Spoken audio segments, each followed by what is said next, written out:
A very good afternoon, ladies and gentlemen, and welcome to the Notebook Zero Hour online international inter-school debate powered by Stayfree and brought to you in partnership with Save the Children. We at Notebook have been privileged that over the last so many weeks, we have had some fantastic schools debating wonderfully well on topics that were thrown at them. These topics range from high-tech to abject poverty to international trade to social inclusion. And we have been astonished by the level of maturity and debating skills that have been put on display. Today we are at Match 28. This is a Pool B match. Pool B has had most of their matches played, so both the teams know the kind of numbers that are stacked up against them that they are vying for. So without any further delay, let us begin.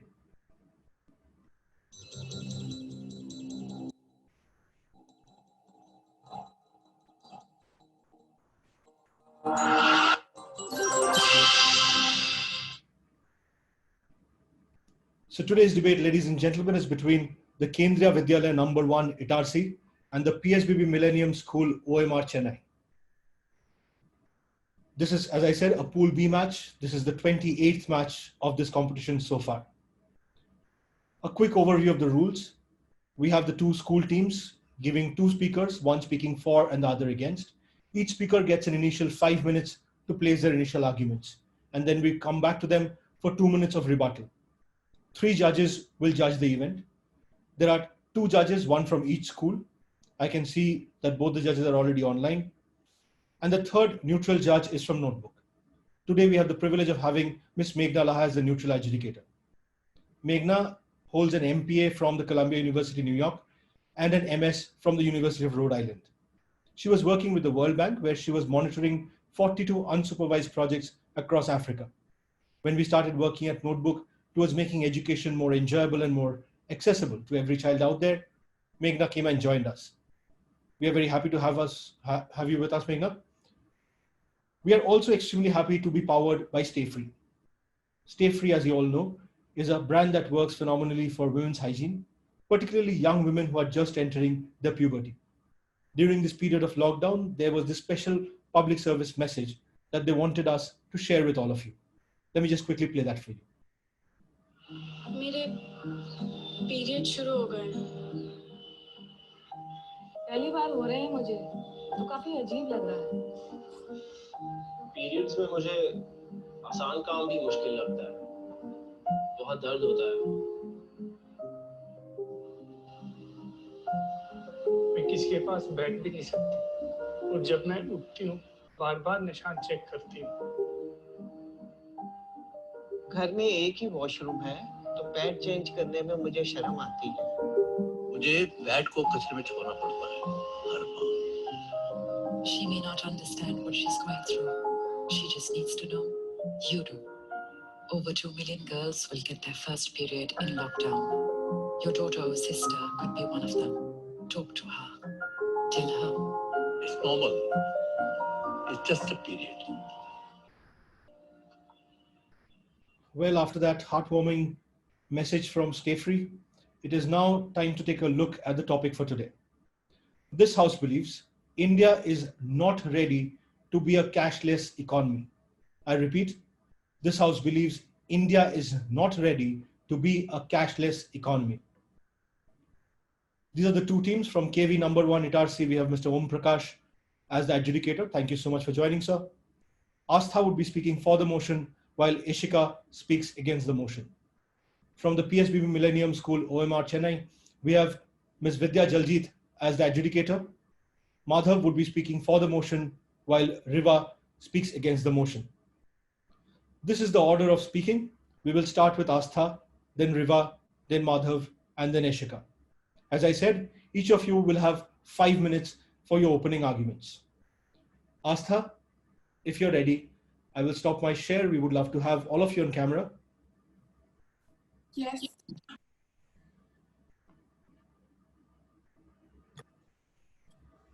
Yes, we can hear you loud and clear. Before we start the debate, would love to know you a little bit better. Yes, I am Astha and I study in class 12 and I love to dance and singing. Well, Astha, your audio is a little choppy, but I don't think that will be a problem. If you could be a little closer to your microphone, we'll be able to hear you more clearly. Okay. Am I visible and audible? Perfect. Yeah, clearly. Yeah. If you're ready with your arguments, Astha, we will start your time for the debate now. Yes. Good afternoon, my honorable judges and respectful judges and my fellow debaters. I am Asta of class 12 and I am representing on the behalf of TV number 1 Itarsi, and I will be speaking for the motion. As we all are familiar with our today's topic, that is the House believes that India is not ready for the cashless economy. Yes, yet India is not ready for the cashless economy, as there are many hurdles in making India as a cashless society. There are so many hurdles. I want to talk about some of them. First is mobile phone affordability. As more than 60% people belongs to rural area and can't afford a digital smart mobile phone, and they still have keypads. So the direct way to connect with the internet is not able to them. They can't able to participate in cashless transactions. More than 90% people are use cash-based transaction, as it is the effortless way to make our transactions. Are 50 age group who have low literacy rate. Can't able to make their transition by themselves, and they have to rely on others for making their transitions. So, who also charge them for making their transitions. Another topic that I want to talk is the cyber security. This is the big reason why people feel insecure. The cyber crime branch make people insecure while using the cashless transitions. They feel risk of revealing their identities and personal detail. Any hacker can easily hack their account by getting their personal detail easily. Moving to the next topic, that is internet cost. We know that India is still underdeveloping, and there is lack of many things to make this mission possible. So one of them is free Wi-Fi. Free Wi-Fi should be available at every public place, as many people who don't have their daily data recharge pack, they are not able to connect to internet. So the direct way to connect to internet is not able to them, and they can't have Wi-Fi. So the way of payment for cashless is not able to them. So this topic should be keep in concern while we are shifting toward the digital.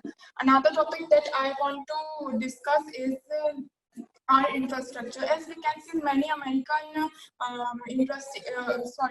countries use cashless transaction as their first priority, and secondly, they use cash-based transaction. Why this is so? The reason behind it is they are highly technological and advanced. While we are talking about India, we don't have such many advanced facilities and technologies, so we can meet all these easily. While we are talking about America, they have so much high technology, and they use it for making their bank work very easy. But in India, we are still we still have to attain so much for making it. And attaining such a systematic infrastructure so fast, speedily and fastly, this is not possible at this condition. And my next point that I want to keep in front of you, that is network connectivity. This is the major issue which pressurizes people to stand in line for paying their transaction at shop. The network, due to the poor network connectivity, people have to bother themselves by standing in lines. The poor network connectivity. Due to the poor network connectivity, the machines doesn't accept card, and they have to pressurize themselves by making cash-based transactions. And another important topic is technical problems. All the technical problems. We all know that there are many technical problems we are facing while making cashless transactions through the phone and all these gadgets. Our new generation, which is habitual of using all these, can easily make their transaction. But our 50 age group, who are not able to use them and actually not habitual of using it, are a little bit bothered by using all these by themselves. The another reason which I feel is also important, that is number of accounts. I think every family have only 2 or 3 accounts. So if a family of 4 or more, how can they use the facility of cashless transaction when they have only 2 or 3 accounts? So the number of accounts also allows people to use these facilities. Thank you. This is all what I want to say. Thanks. Well done, Asta. Quite a few arguments there. I hope judges got all of that. Let's see how the judges are scoring you. Just give us a couple of minutes so that we can tabulate your scores quickly. Meghna, I have your scores. May I take them as final, please?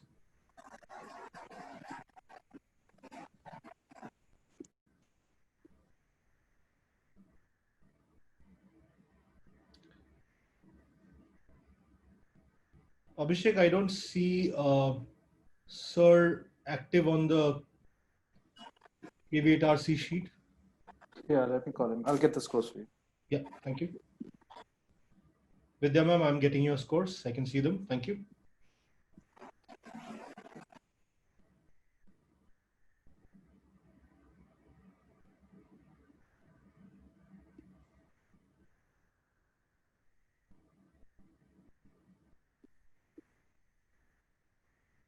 Just a couple of minutes, Asta, before we will quickly get your scores across to you.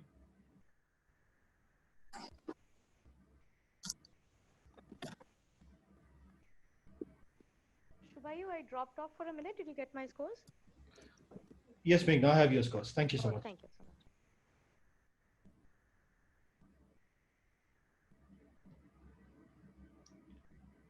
Vidya ma'am, I have your scores. May I take them as final?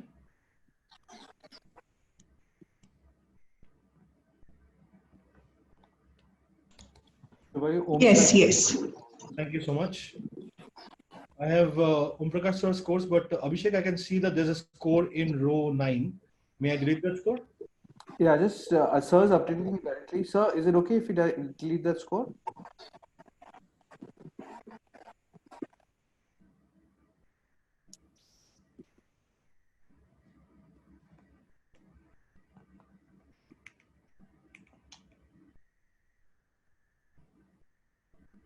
Prakash sir, if you could confirm that this is the final score.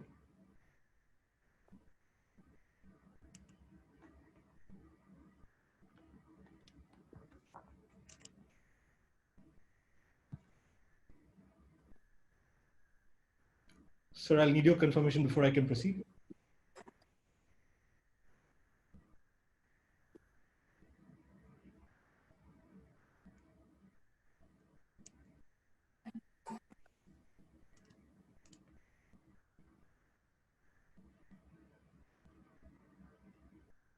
Abhishek, do you have a confirmation from sir on those being his final scores? I'm just calling it. Yeah, thank you. Sorry, Asta, just give us a minute so that we can quickly show you your scores.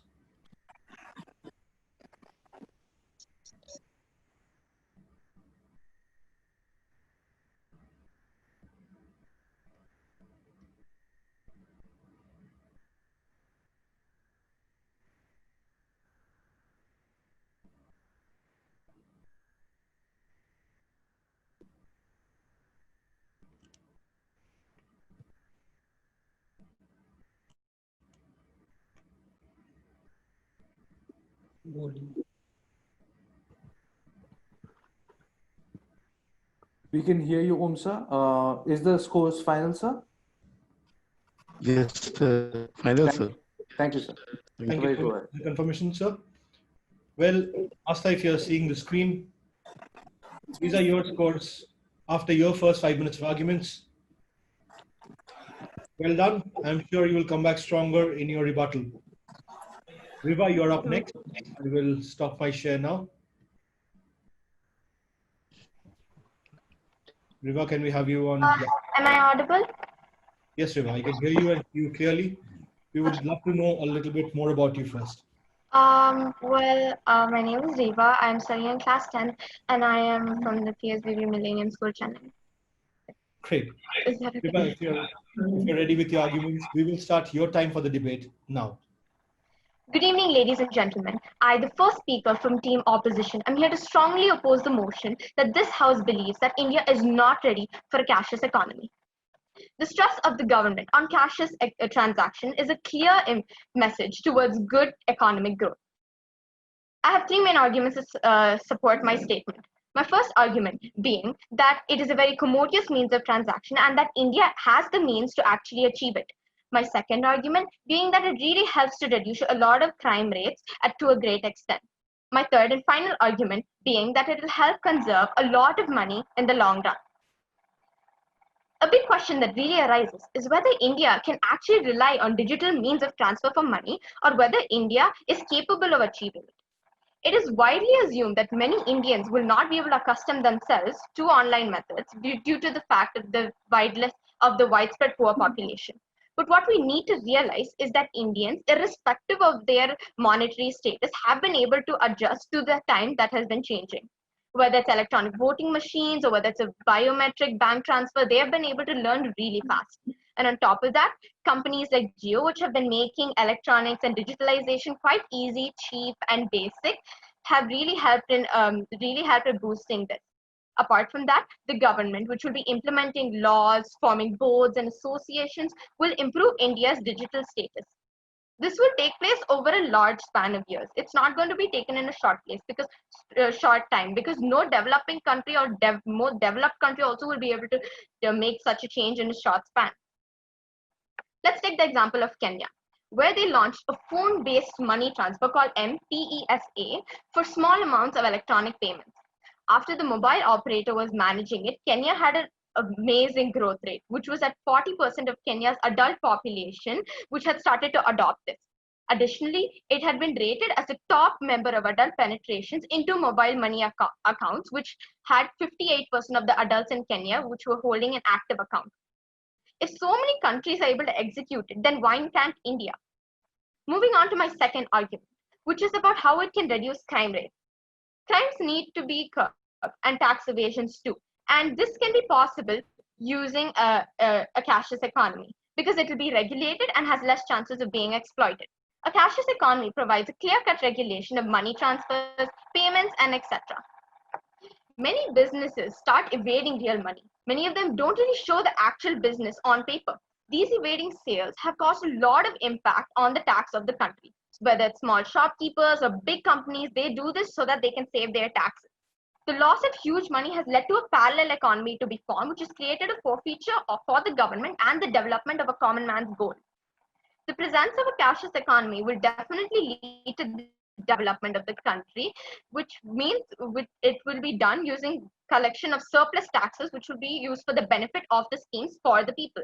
Imagine how much India will be able to take advantage and benefit from this. Let's take an example of India, where during demonetization, they had got hold of so much fake currency and so much black money. The shift of currency notes can be compared to India becoming cashless for both scenarios there, as there'll be difference in the transferring of money.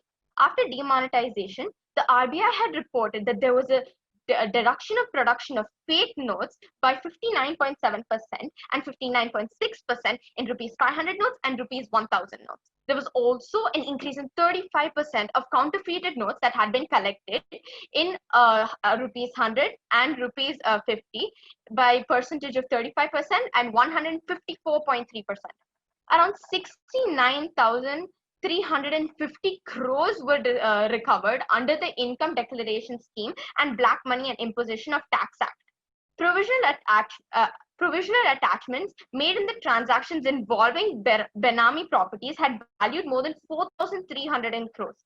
Clearly, the step taken by the Indian government has assisted in curbing so many crimes and has proven that India is capable and competent in taking such a step.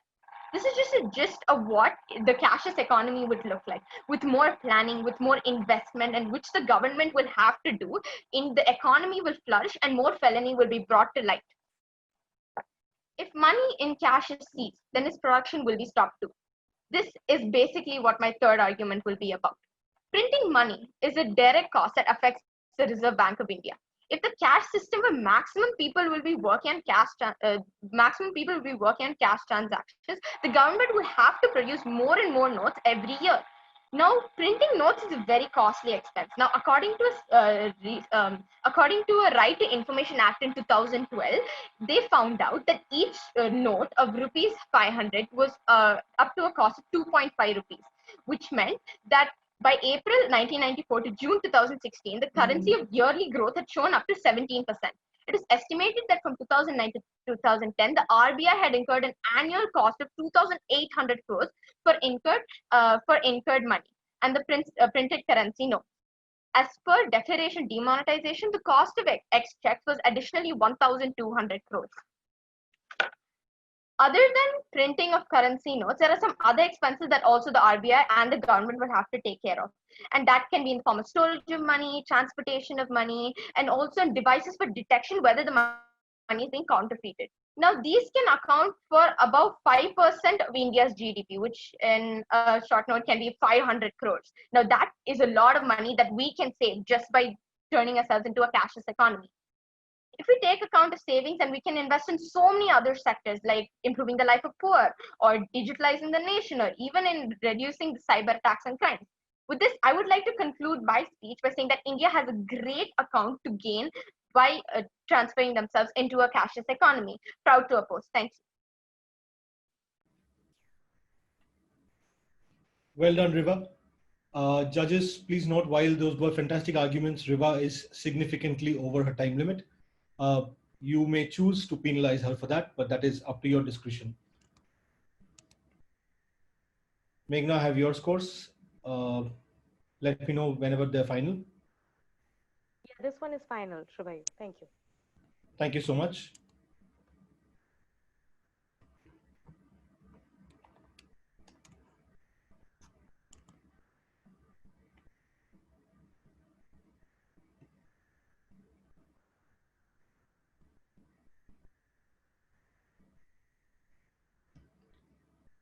I can see Om Prakash sir's scores coming in.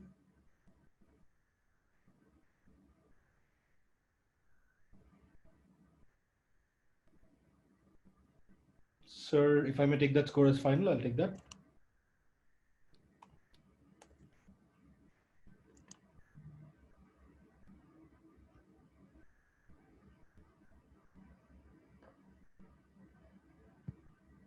I have Vidya ma'am's scores coming in as well. So Riva, your scores would be up for you in just a minute.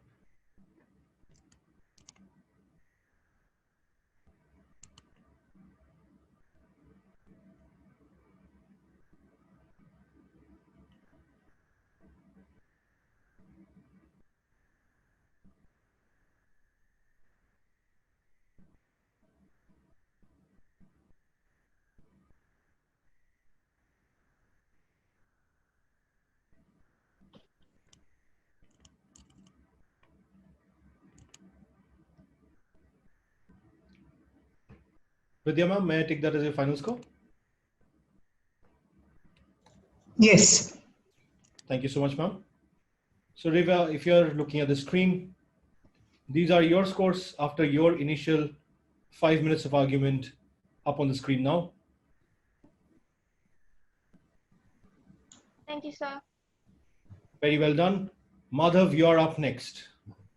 Am I audible? Yes, Madhav, we can hear you. We would also love to see you. Just Yeah. Can I begin? Camera now? Yeah.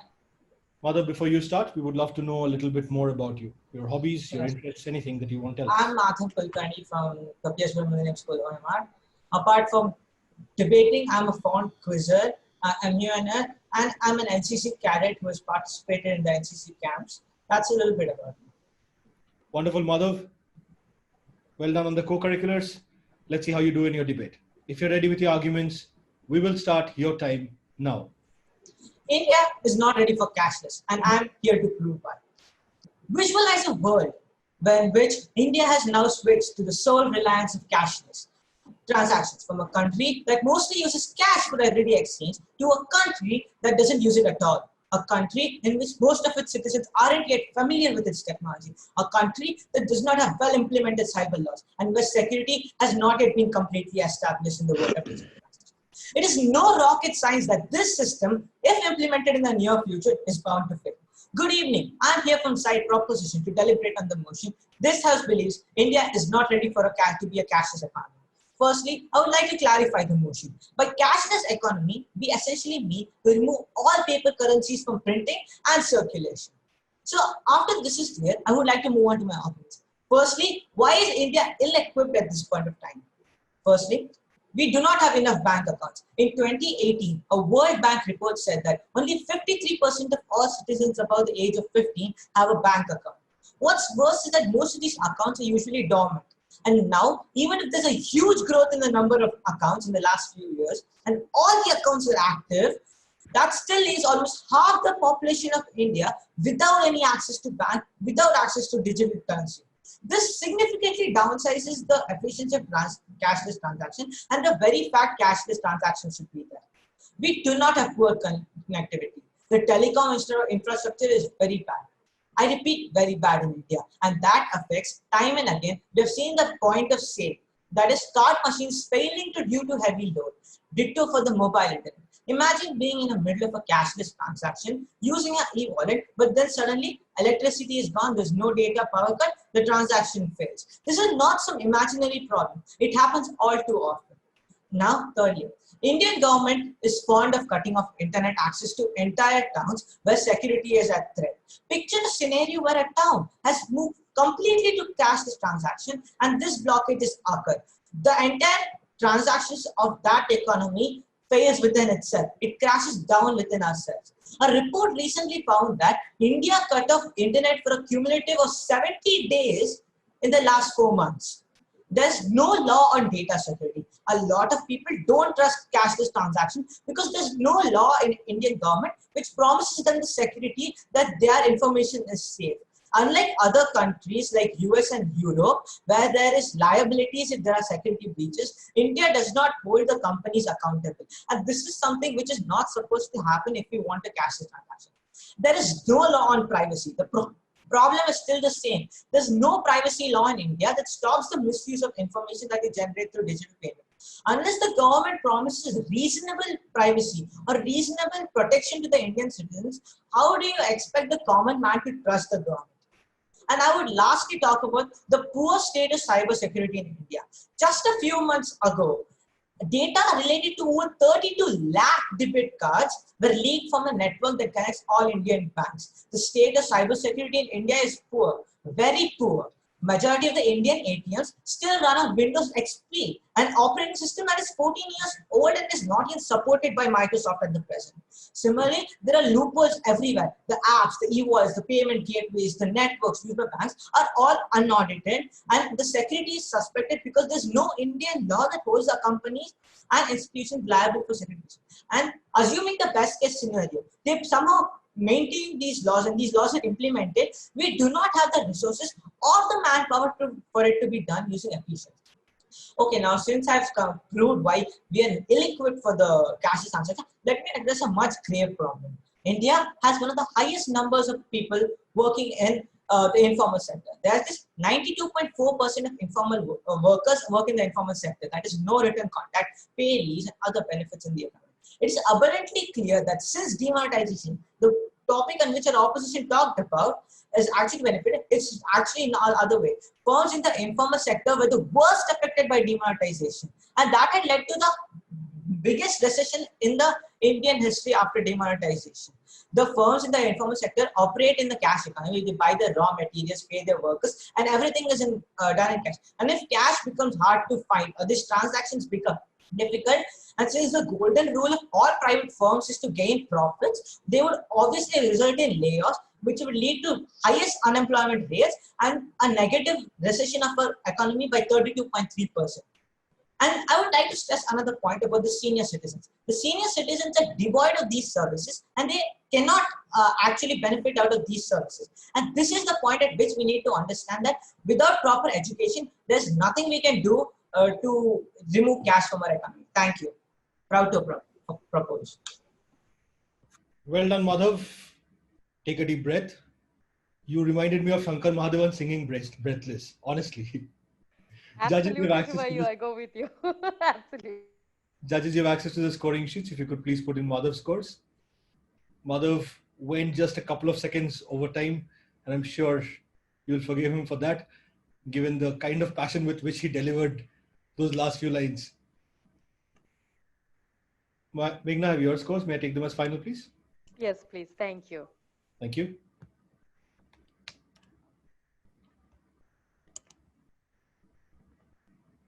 I can see Om Prakash sir's scores coming in. I can see Vidya ma'am's scores coming in as well.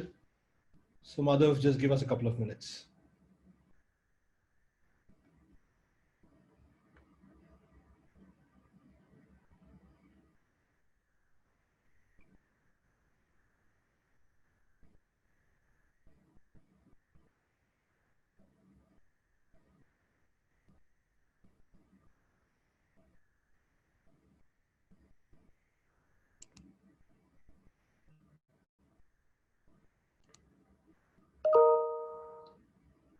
Vidya ma'am, may I take this as your final score? Okay. Let me know whenever you're done with the changes. Om Prakash sir, may I take that as your final score?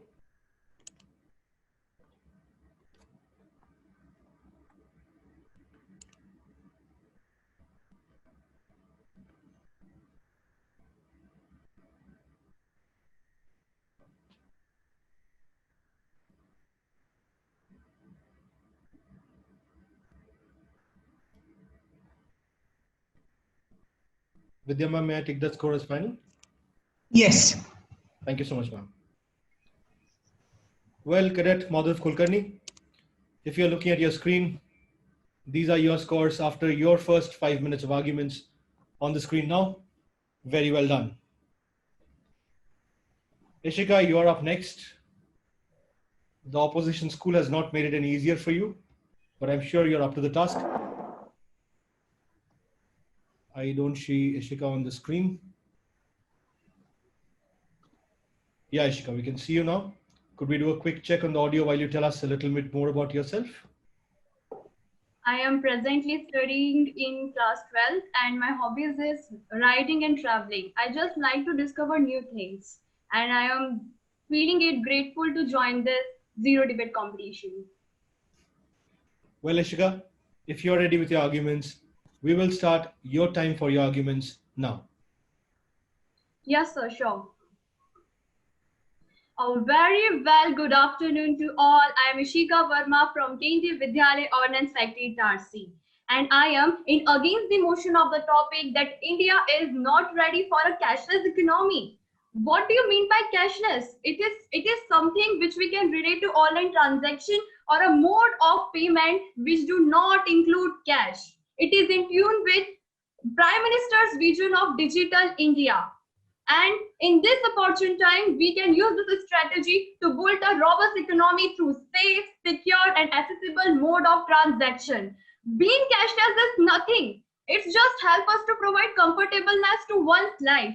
It helps us to reduce the expenditure which is being there on the transportation of cash and printing of cash.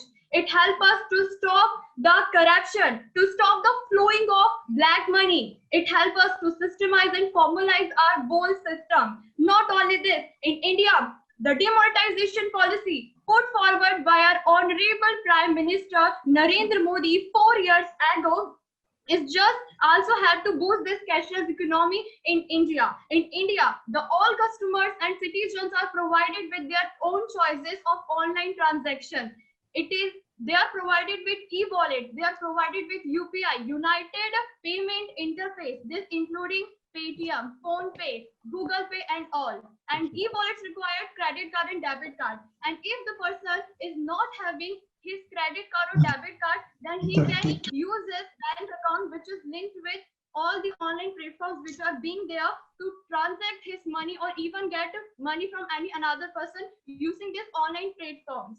The Paytm founded by Vijay Shekhar and the PhonePe app which is founded by Samin Nigam, all are there just for providing facilities to us.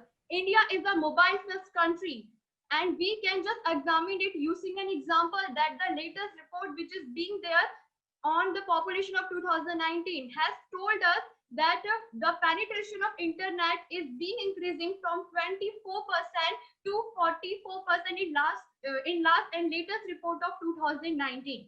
Not only this, the India is ranked 44 for its competitiveness in digital and technical fields. The bank has also provided many facilities to its customer, like net bank facility, banking through phones, and not all. And not only the modernized banks, even the traditional banks are provided with lot of facilities to their customers. They incentivize, they encourage their customers to open their bank accounts and use online transaction.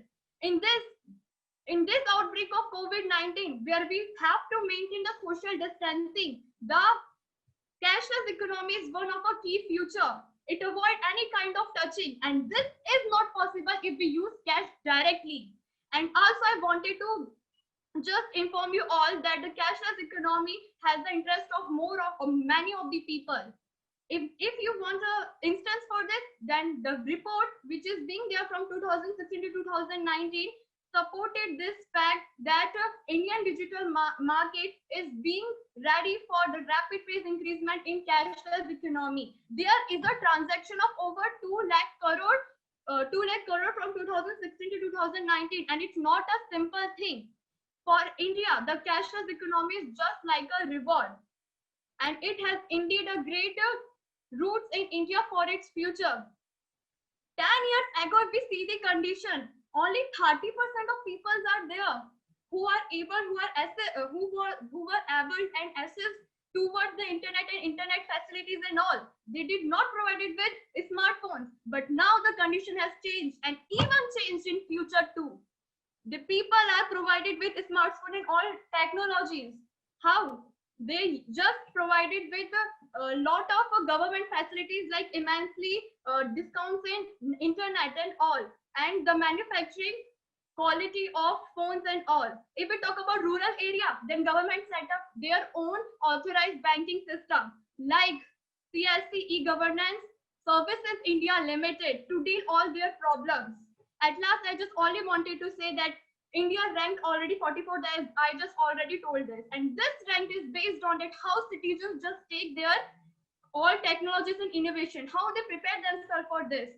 The last statement made by Vijay Shekhar, the founder of Paytm, in on last Tuesday recently is that India is not ready for the elimination of cash, but it is ready for the cashless economy, and cashless economy may be the future of our country. At last, I just only wanted to say now or never, and all the valuable points I put forward right now, I think India is ready for being a cashless economy.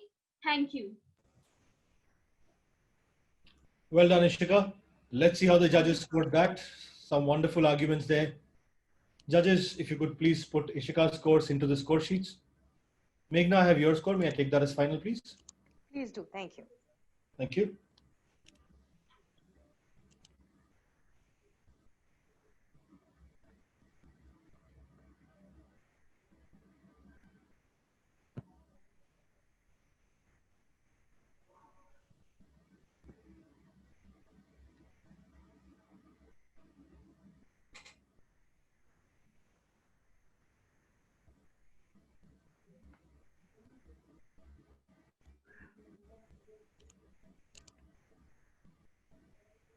Ishika, just hold on for a couple of minutes. We will get your scores over to you very, very quickly.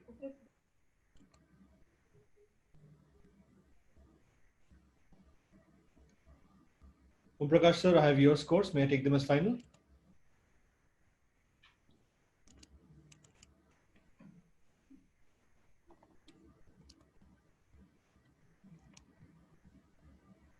Yes, sir. Thank you so much, sir.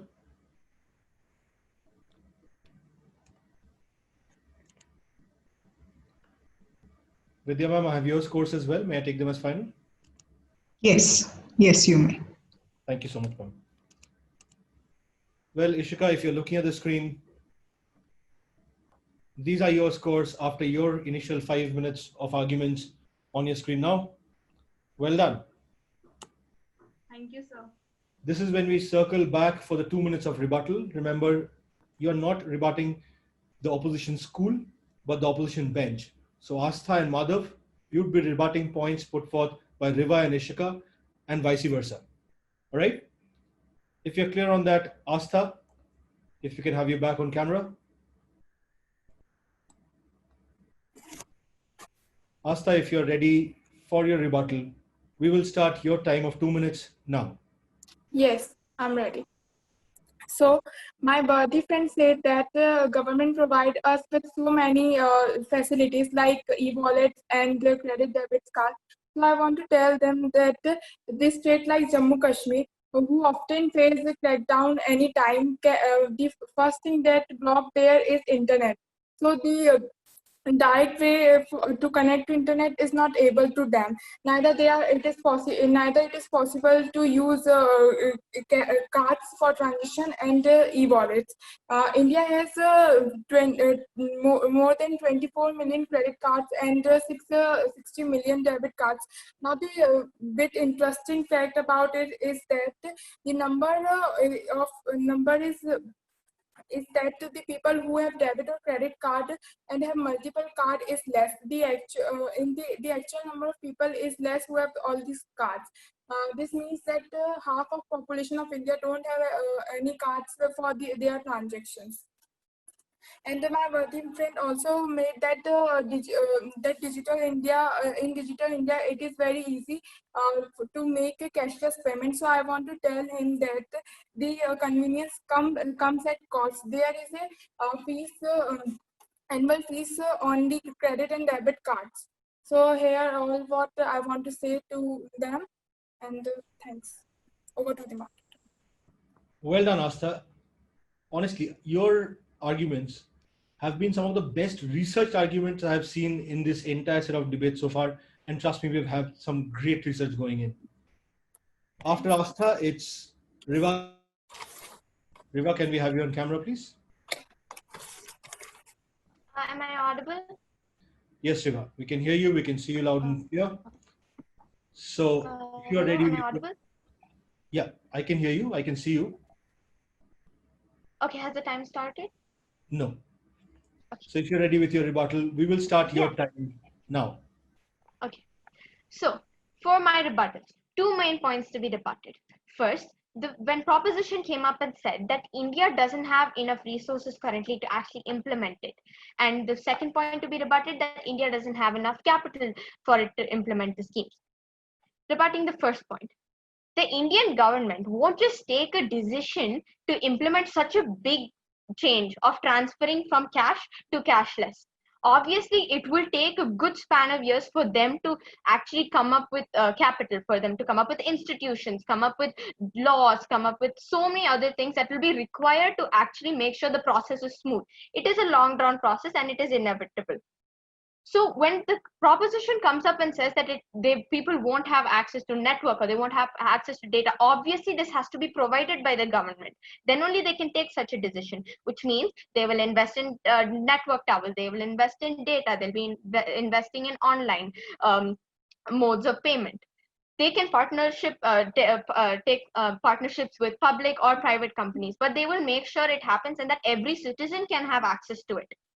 The second point to be rebutted is about that India doesn't have capital.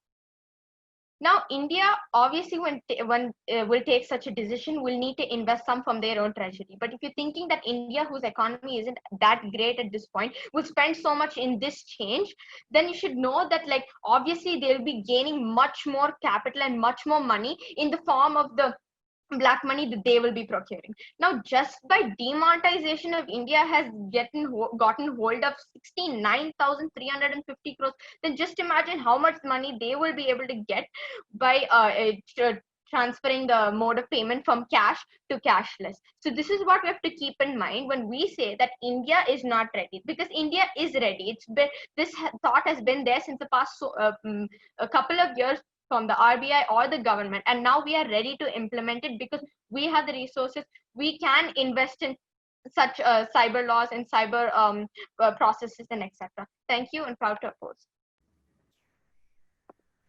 Well done, Riva. That was some wonderful rebuttal. I have made a small mistake. Judges, if you could please put in the scores for both Astha and Riva for the rebuttal. Remember, this is the 9th row that you had left empty earlier. Astha is on the first column on the left, and Riva is the 4th column. Remember, you're scoring out of 5. So if you could please put in your scores. I don't see Om Prakash. Sir, I see you online. Thank you. Vidya ma'am, that will have to go into the last column. With your permission, can I just put that figure in there?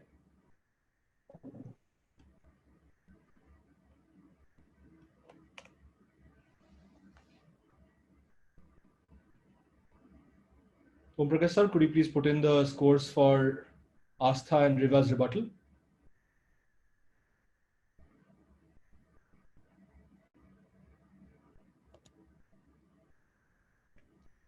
This is one of the downsides of having such phenomenal debaters, that you get so engrossed with the debate that you completely forget that there is scoring involved.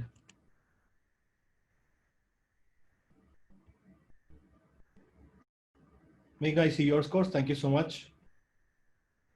Om Prakash sir, Riva's scores go into the fourth column. Vidya ma'am, I have your scores. Thank you so much.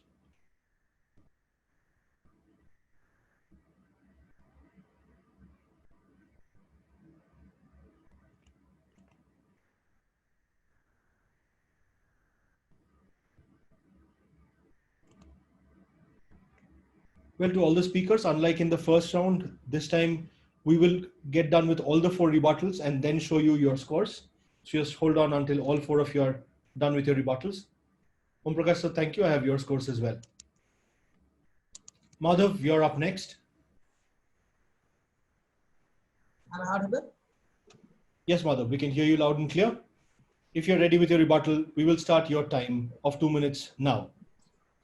Demonetization resulted in the biggest economic recession. This was the headline of several newspapers which ran across India during the time of demonetization. So what did this essentially mean? That demonetization resulted in biggest economy layoff. As I stated earlier, where our opponents are trying to sugarcoat demonetization as a way which we are moving towards cashless economy, the fact is we have lost more than we have gained. Our opponent brought up a point about tax evasion, and there is further no proof or claim in that stance. What is actually happening is tax evasion actually occurs to a thing called false charities, where people take reduced taxes by telling that they're giving fake money to fake charities. So this would still exist in the world of opposition, and their entire claim that taxes will come back to government is going to be false. Then a second opposition brought an outlandish claim about social distancing. I would like to ask how. Okay, agreed, there's no currency exchange, but the goods are still being exchanged. There's still exchange of goods from hands to hands, and won't this result in the disease spreading? So if our opponents want it that way, there should be no change of good. People should stay in their houses and should do everything inside their houses without any help from outside. This is no way possible in a developing nation like India. The opposition clearly agreed. We have a long way to go before we go to cashless economy. It is not. This is an uphill journey which is going to take several times. And this is exactly what the motion is. India is not yet ready for cashless economy. And when opposition actually agreed with us, I don't see how there's going to be a debate on this. Okay, logic aside, I think there's an emotional repercussion of children and youth when they fail to understand the value of money. This system would prevent them from actually finding the value of money in terms of cash, but the fact that they'll always know that there is some money in the account and they can use it. I would like to stress upon a bigger factor that India's parallel economies are destroyed. After demonetization, the industries between local artists, day-to-day workers, poor farmers, and money lenders were destroyed. Why did this happen? Because banks don't give loans to people void of assets. And if this has to change, the opposition has to reform the bank situation and all of it. Proud to propose. Thank you. Well done, Madhav. Let's see how the judges score you. Judges, you have access to the scoring sheet. Madhav's scores go into the third column.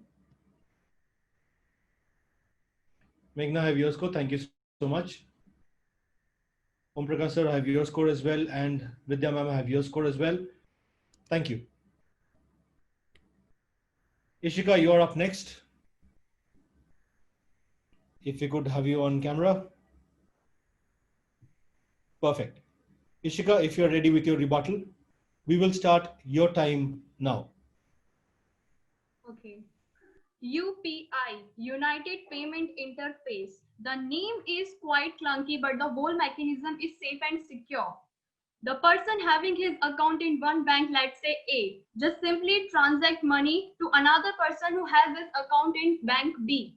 There is no any way of information interchange between them except their mobile number and virtual transaction ID. And what about the battery backup? India is not having a battery backup. I think it has. According to the latest technology, lithium battery is there which charge our phone and all the smartphones within 15 minutes from 0 to 100 degree. And not only this, our school's fees submission, all the banking facilities, the ticket booking, all is just done online. All the transaction has made using different platforms. And not only this, according to the latest report of 2019 March, from nothing to 800 million transactions just within 3 years are there. And according to one of the parliament session which has made by Anurag Thakur, the Minister of State in Ministry of Finance has committed a statement that there is an increasing of debit card and credit card issuing by banks from 55 millions to 90 millions. And our main topic is that, is India ready or not? Not on just India is ready or not just providing that it has resources or not. I think it has provided with many of the resources and India is ready for this all. Thank you.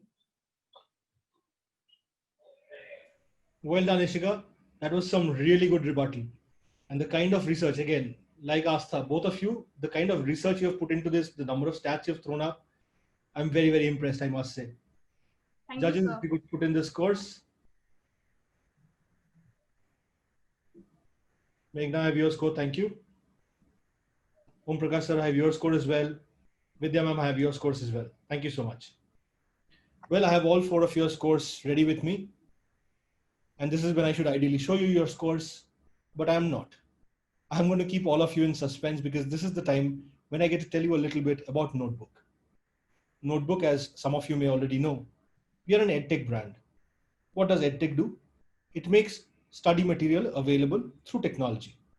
How we do it is we take your school curriculum, exactly the topics that you have for any class, any subject, and convert those topics into audiovisual content, small videos, about 6 to 10 minutes in length, so that when a teacher is taking your class, whether it's an online class or an offline class, they can use that video to start off the class. That video plays for about 6 to 7 minutes, and then the teacher does a discussion or a debate or a further deliberation around that topic. Later, let's say 6 months down the line, you're at home, you're preparing for an exam the next day, you need to remember what your teacher had taught you. You need to go back to the chapter and do a quick revision. You open the same notebook video and watch it for 6 minutes. If you're studying right at the morning of the exams, where time is really limited, there are even short recap videos for 2 to 3 minutes that will help you study. Here is a short clip from one of the notebook videos.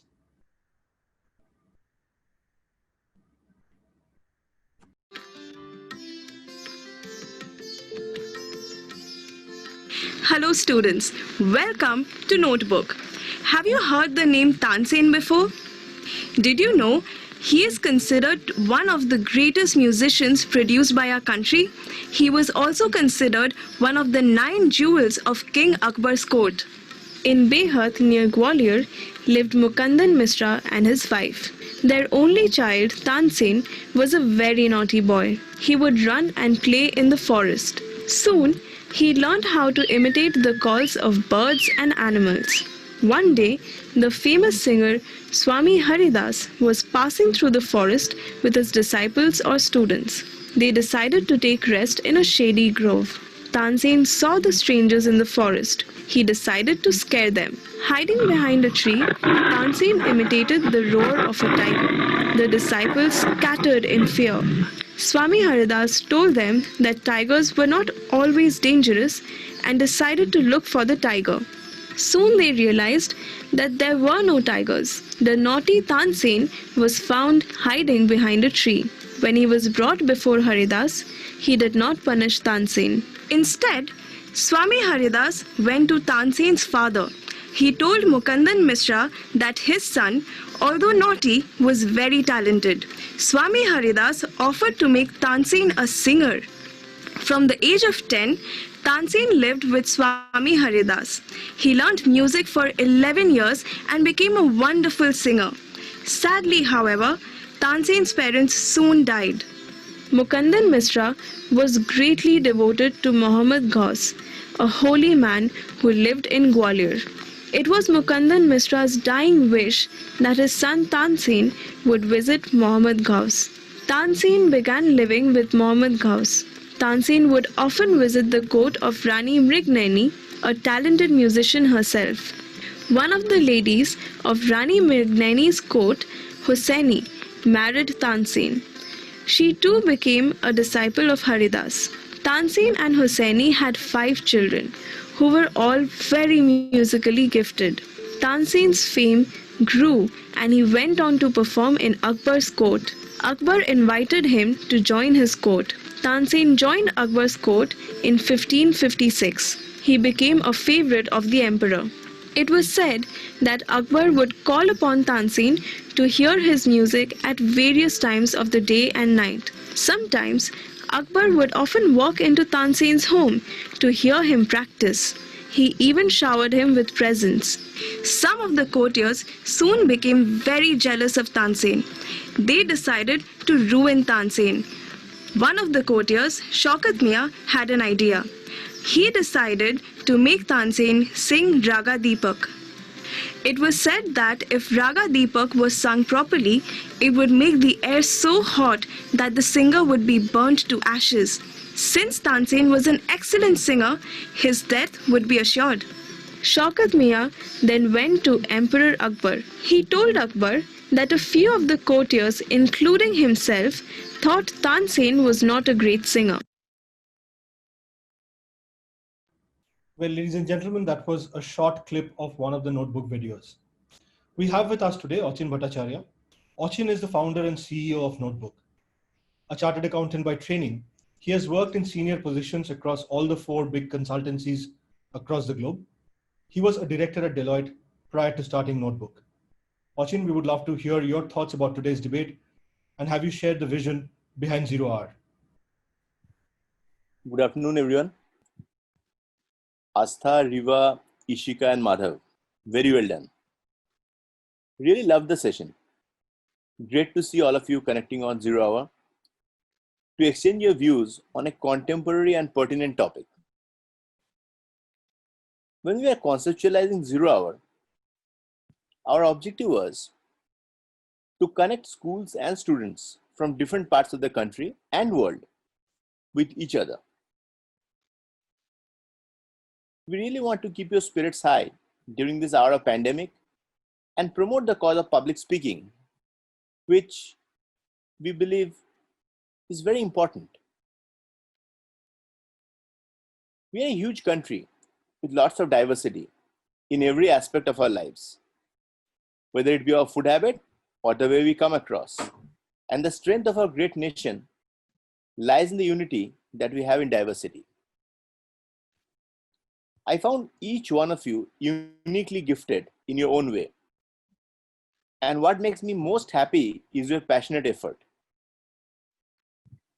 If one of you were great in terms of research, someone from your peer group was extremely articulate, while the other one was very passionate, and the fourth one I found very mature. Now, this is the strength of having a diverse team. In future, all of you have an important responsibility of not only seeking truth on any issue, but also standing up for it. Public discourse is essential for free and fair functioning of any democratic society. And we are a vibrant democracy. Thus, I would request all of you to not only work on your oratory skills, but also develop patient and tolerant listening skills. I believe in today's age, as the world is becoming more fast-paced, it's really important to be a great listener, to be someone who can listen with an open mind and be flexible enough to appreciate the other person's view. Now, I really congratulate all of you for your fantastic performance. And irrespective of the result, to me, what is most important is this brilliant spirit of participation. At Notebook, we really aspire to engage with each one of you and work together towards a better tomorrow. With 10,000 videos and more than 1 million users, we are still at our infancy. I also thank all of those who have contributed so much to this insightful discussion. Both the learned adjudicators, principals of both the schools for their encouragement, and all your teachers and parents who have invested their time and hope on each one of you. You have indeed made all of them proud. I also thank the audience for your enthusiastic response. We are indeed humbled. When we started 0 Hour in this particular format with 4 pools, we had 64 slots and we got more than 300 entries. And today, between 0 Hour and Together for Education webinar, more than 25,000 esteemed guests have attended our sessions. Indeed, we are humbled. Take care, stay safe, and goodbye. Also, I look forward to see all of you in our next 0 Hour session at 5 p.m. today. Over to you, Shubhayu. Thank you so much, Achin. Thank you for those kind words. Well, we are also very proud to have partnered with Save the Children. Save the Children, as most of you must already know, is an NGO that works tirelessly for over a century now in helping children who are not as fortunate as us. Many children across the globe die before they reach the age of 5. Many grow up in hostile environments, and Save the Children works across the globe in helping these children. Here's a short message from their CEO, Ms. Bidisha Pillai, that we would like to play for you.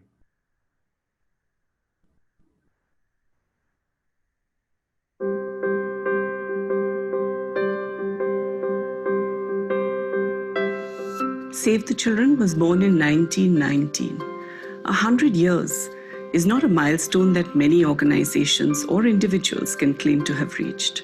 And for us, it's been a tireless, relentless journey to ensure that every child has access to their rights. Every child has a voice. But when we look back at 100 years, because 100 is also a time to reflect, we wonder what it would be like to live in a world where children don't need to be saved. Perhaps we could live in a world where Save the Children does not need to exist. And so as we look at the future, we envision a world which is much kinder to its children. A world in which children no longer need to be protected from violence. Where children are not needlessly dying before they turn 5. Where every child is going to school, is learning, is playing, and is on that path towards fulfilling their full potential. As we turn 100, we pledge to work towards that future of a much kinder and brighter world for children. Every day, every hour, every minute, we will continue on that path. But we also know we can't do it alone.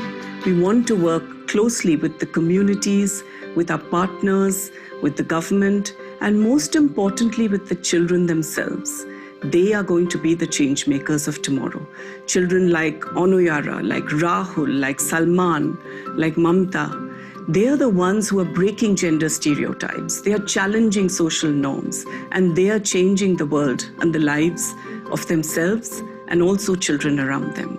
We pledge to continue working with them, alongside them, to ensure that every child gets the right start. I'm Bidisha Pillai, and I invite you to join Save the Children in our commitment to ensure that every child gets the right start.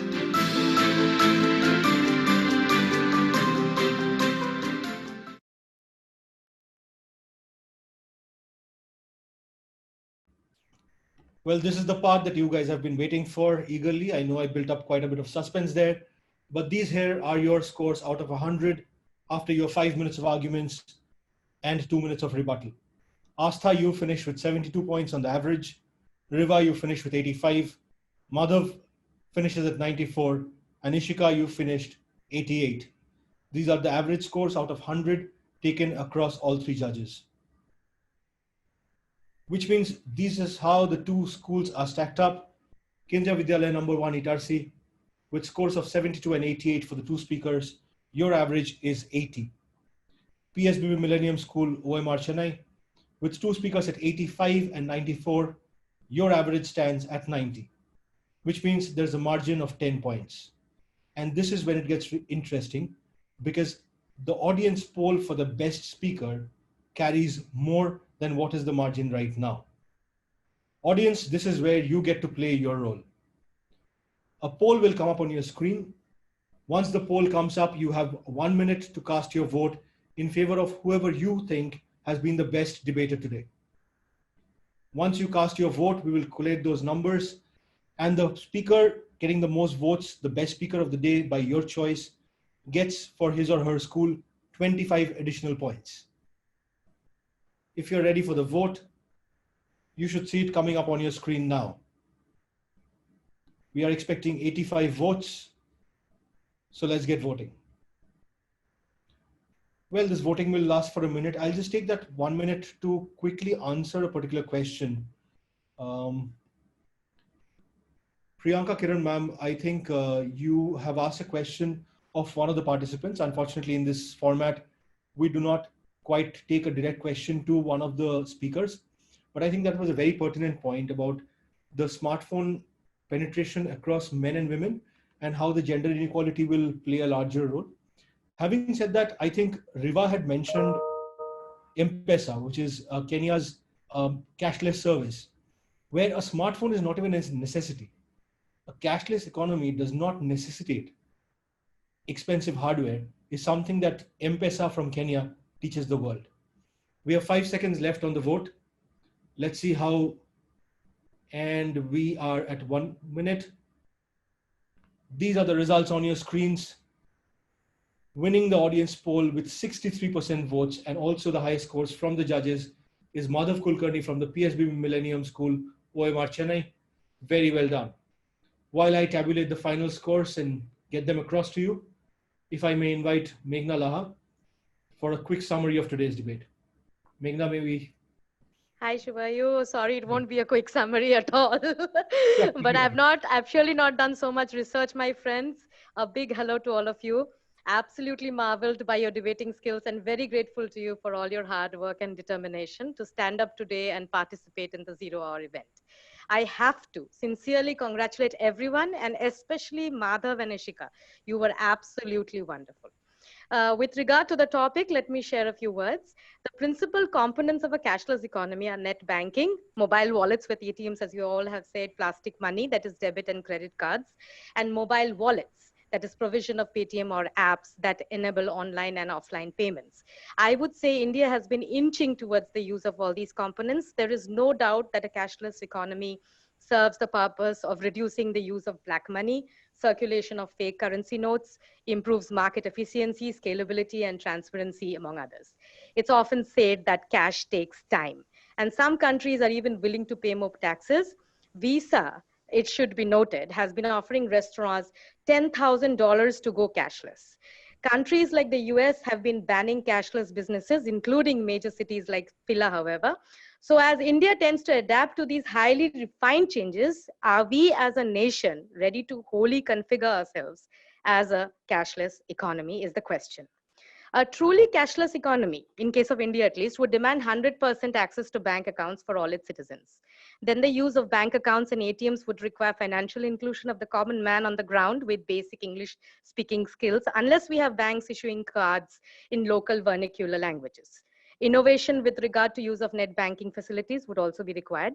In extremely low income households, credit card fees become a burden.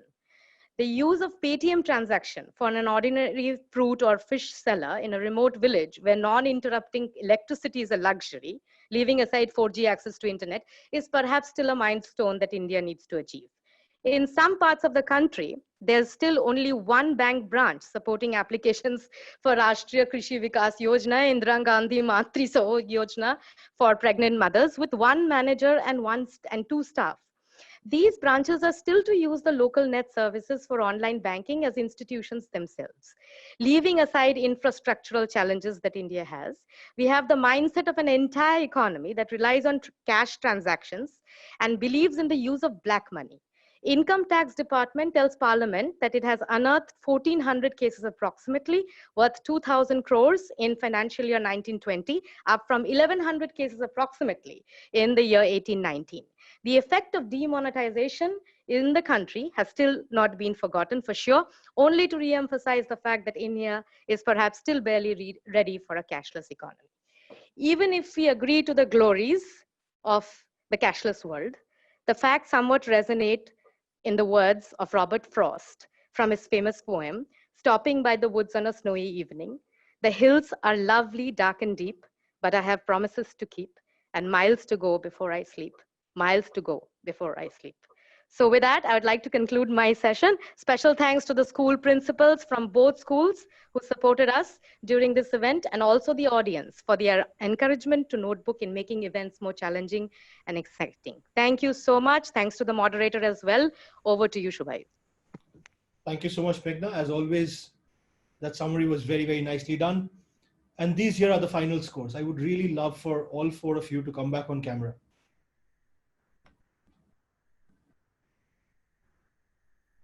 The Kendriya Vidyalaya number 1 Itarsi finishing with an average of 80 points. The PSBB Millennium School OMR Chennai finishing with 115 points, thanks to Madhav getting the audience vote for being the best speaker. A big congratulations to both speakers from the PSBB Millennium School OMR Chennai. You guys are the winners of match number 28. However, to both the speakers, Ishika and Astha, I will repeat myself in saying that the amount of research, the kind of data, and the depth in the arguments that you had put across was phenomenal. This argument about cash versus cashless has been raging in India since demonetization. And people are yet to reach a very well-informed consensus, right? People tend to, get swayed by beliefs that are not purely data-oriented. But the kind of data that you put on the table today, you guys should be extremely proud of the way you debated. Really, really well done. With that said, ladies and gentlemen, we will leave you for this particular debate, and we will see you at 5 o'clock India time with match number 29. We have 3 matches lined up today, so there's a third match at 8 o'clock. Remember to join us then. Until then, take care and goodbye.